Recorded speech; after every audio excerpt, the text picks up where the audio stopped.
favoritism to a situation to Mark and not me. So I told him, I feel away because I watch you give that privilege or whatever it was to Mark. When I asked for the same thing, you denied me. No. I Did we ever find the timer that we used to use during Monopoly to negotiate? Where the timer that was Did up we there? ever find? Do we have a timer in here somewhere? Yeah. Corey, what do you do with that timer that was 'Cause there? I think that's the only thing. Get the timer. For real, You know the the time- monologue you know I segment said only is 60 seconds. is super fire. Like I love that bodied segment, it. but we do gotta. That was about 12 minutes. How many minutes do you think it should be? That was 12 minutes. Yo, Parks. Mark. Mona, Yo, you I'm gonna fuck talk you up. a lot, bitch. Hey everyone, hope y'all are doing good. Man, this Patreon episode I just watched, straight up a total mess. And I'm not saying it was terrible overall. If you were just tuning in to hear them vent, yeah, it was rough to listen to. But what do? This was pure gold for information. There's so much going on in this mess, it's unreal. Oh Lord, don't even get me started on Mona hate, but here we go. That monologue segment, it's gotta go. Seriously, it's got to go. Call it whatever you want. 12 minutes, y'all said it yourselves, is way too long. Heck, even 6 minutes is too much. I wouldn't mind her having a monologue if she kept it short when talking about other topics, instead of dragging 6 to 12 minutes out of every conversation. I don't want to hear more of that. Y'all need to nip that in the bud. But let's rewind to the start. Everyone's calling out Joe for playing favorites with Mark, and instead of explaining why, he decides to dedicate a whole Patreon episode just to get his vent out. Y'all go sub over there. Appreciate the support. But yes, he's giving preferential treatment because what's coming over here isn't cutting it. That's why Flip got demoted to 1 episode a week, even though his energy was fired as soon as he came on today. Ice and Ish? Y'all about to get demoted too. And y'all don't even see it coming. You don't even care at this point, and that's the problem. Mona, you came in already demoted for the trial run. Not once have you been on all 4 episodes in a week. That should have been a red flag. You're seen as a main mic here, but your spot is still only once a week, and that needs to be addressed. I'm trying not to make this a full-on Mona hate session because the comments are already doing that for me. And for her to say we're demons in the Patreon comments?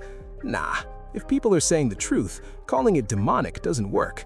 Especially when most of the comments, if I were Mona, I'd hope they'd be about my appearance or my voice, things I can't really change.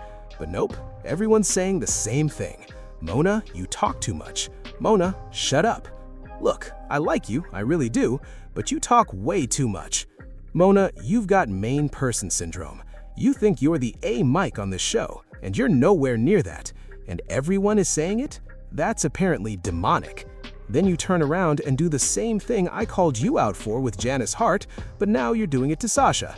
Oh, Sasha, this is how we roll. This is the way we operate. This is what we do. Wait, who are you to tell all of us that? And then there's Ice. Oh boy, Ice. This is the exact thing that gets me. He'll bring up something, stir the pot, and then act like he's got nothing to do with the instigation. Why in the world would you bring up something that got cut from an episode in a new episode? And then we're gonna have a whole 20-minute segment about it. So let me get this straight.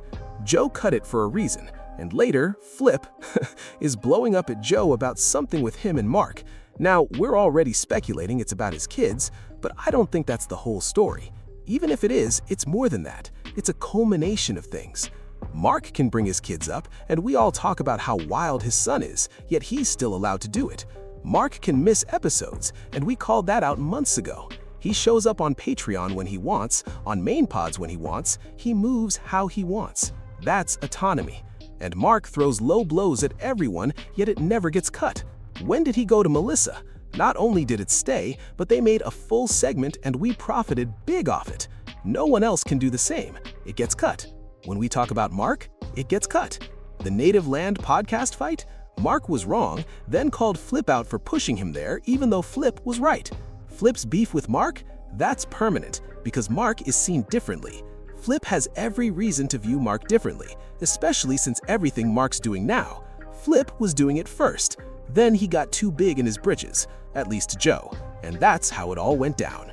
And he's sitting there wondering why the same treatment isn't happening to Mark when he's doing the same stuff that got me chastised. So yeah, Flip has every right to gripe, and the fact that Ice brought it up, that has to be looked at closely. I'm seeing the beef with Parks finally bubble up. Like Flip said, Parks has been shooting at him. Boom, every time Flip talks, Parks has some snide comment, something snarky, something that would tick me off every single time.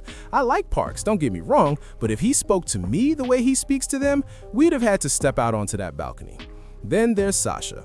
I'm trying not to say too much. I already tore her up on Patreon about sounding remedial. I get it, eye candy matters, and if I were Mona, I'd be side-eyeing Sasha hard. And trust me, she is. Then there's poor Imani. He senses all the hate Mona's catching from the cast and goes out of his way to make her feel welcome, not realizing he's now in the line of fire. It's already rough how people talk to Imani, and you heard it in that hate conversation. They won't acknowledge their haters or the feedback on their content, but then they'll admit the haters are getting to them. Maybe it's the truth, maybe it's venom, who knows? But you can't lump yourself with Mona when there's clearly a vendetta against her. Why would Joe and the others bring up her firing if there wasn't something behind it? If it wasn't something at least one of them wanted, it'd be a dead topic. You're still here, not getting fired, why keep bringing it up? And Mona and Joe clearly have an ongoing beef because she's going to shoot at him every chance she gets, hoping he reacts. Mona, as tough as she acts, is one of the most sensitive people I've ever seen behind a mic. Ever. And she calls it out every chance she gets, like we saw today when she complained about being cut off, all while going on 6 to 12-minute monologues herself. I'm not trying to hear the soliloquy, move on to the next topic. Oh my god, I'm not even watching this as a show anymore. I've said it, this is a novella. And with Mark's son speaking Spanish, absolutely a novella. It makes no sense. But Flip, you're not wrong. Everyone's pointing fingers at you. I already know the second YouTube video I'm making today will cover all of this. The hater segment, what Flip and everyone were saying, that deserves its own video. And it's coming. I just wanted to give a synopsis of the whole show. It's a cluster. Joe's going to keep adding more mics because he's scared to let anyone go, even though he's rearranging schedules and how people sit. He called out in Marcy in the first 2 minutes. Why are you sitting here? Why are you here? What happened over here? And I took note. Joe made Flip come on that day when he normally wouldn't, and as soon as Flip stepped on the platform, energy changed instantly. Notice how quickly Mark leaves. That fight, it's a lifetime fight. Even if it's never brought up again, Flip will always feel how Mark swung. He did the 180. Mark was the aggressor, but played the victim. Anyway, tell me what y'all think. Thanks for reading. Make sure to subscribe to my channel.